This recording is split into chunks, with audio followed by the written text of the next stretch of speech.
Hey guys, welcome back to Picture Book Drama, where it is everything in entertainment. I am your host Sean, your video and comic guru, coming back with you with the next part of our 31 days of October.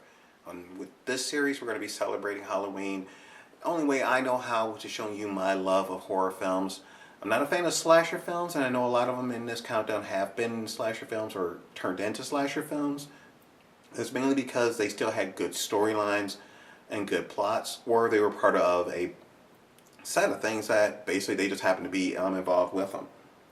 But if you guys have watched my classic horror films part 1, you would have noticed that actually in one of those I had Prom Night. This is Jamie Lee Curtis at the height of her, I guess, Scream Queen career. This came out after Halloween and after The Fog, so this is probably about 83, 84 when this came out. But this set a lot of filmmakers' heads spinning because they were like, we can do a slasher film like this? We can actually add all the sex and the gore into it and comedy at the same time? So with this one, this movie started off a whole bunch of movies. Without Prom Night, you would not have, and I can't believe this was in my collection, but I got them from a friend of mine, so I didn't pay for them. That is I Know What You Did Last Summer. The first one actually wasn't bad, but it was pretty much the start of where you had the female antagonist coming back into the horror film, where it wasn't just a bunch of people running around screaming their heads off. You actually had one who was pretty smart. You know, Jennifer Love Hewitt did a pretty good job in this film. Not the greatest, you know. I had Freddie Prinze Jr., who I'm not a big fan of, but even he was decent in this film. So this came from Prom Night. And I do have the other two parts to that of I Still Know What You Did Last Summer, which had Brandy in it. I'm not sure. Yeah, I think this was when Moesha was out, so they were hitting on her popularity. And then the last part that didn't have any of them in it, which is I'll Always Know What You Did Last Summer. Yeah. But the whole point of showing those two is to show where we got the piece that we're going to be focusing on today. And that is Scream. This was amazing. The first one came out, and I remember I saw this when I was living in Ann Arbor, Michigan, and I saw it at the Dollar Show because I wasn't going to spend money on it. And this movie was just so original in its own way. It set the horror genre on its head. It played with the all the cliches. You know, don't walk out the room and don't say I'll be right back. Don't have sex because sex always ends up, you know, means you're gonna end up getting killed. And, well, they were right. So here's the first Scream movie. This was really, really, really good. Now, with that said, and sorry I had kicked some stuff out the way. You know, I love the first one. I can't say that enough. It really was, like I said, an original piece. It had, you know, a pretty all-star cast. I mean, you had David Arquette and was it Courtney Cox? That's actually how they met and actually ended up getting married during that.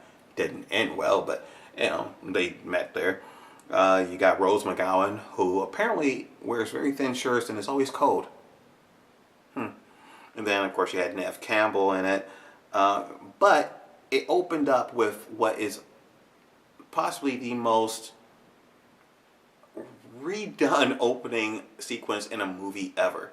And that's the scene with Drew Barrymore. That 10-minute scene right there terrified everybody, and everybody's used it since then. It's been used as much as the fight scene in The Matrix. I mean, it's everywhere. So that's your first Scream movie. And again, amazing. It was a clever way to do it. You did not see this ending coming. Unfortunately, they did not know when to stop because they actually decided they were going to make Scream 2. Now, Scream 2 isn't bad. It's not great, but it's not bad. I mean, it works in its own way, but I would just rather have the first Scream movie and be done with it. You know, Jada Pinkett Smith is in this movie. You know, it had another opening in it with her, and I forgot who the other guy is. But they basically tried to redo the opening of the first one, but in a movie theater. It didn't work. Knife in the ear, really? No.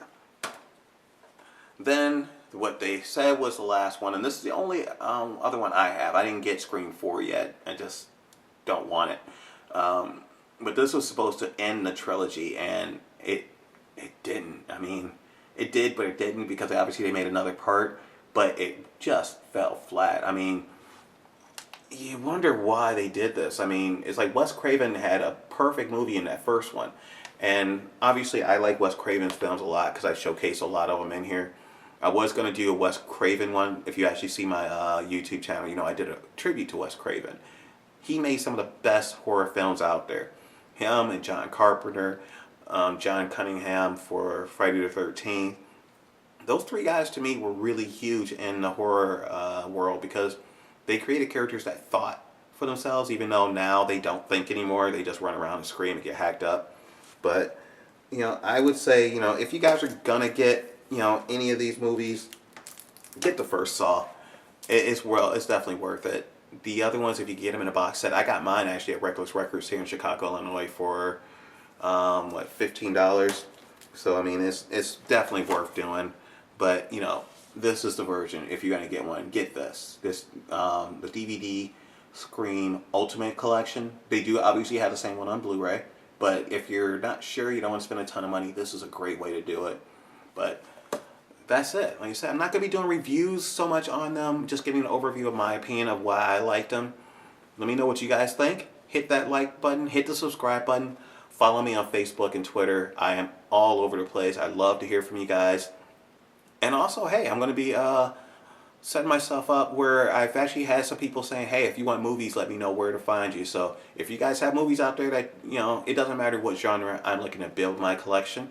So if you guys have movies out there that you're no longer interested in, hit me up on Facebook or on Twitter, or even down below here. Hit me a comment.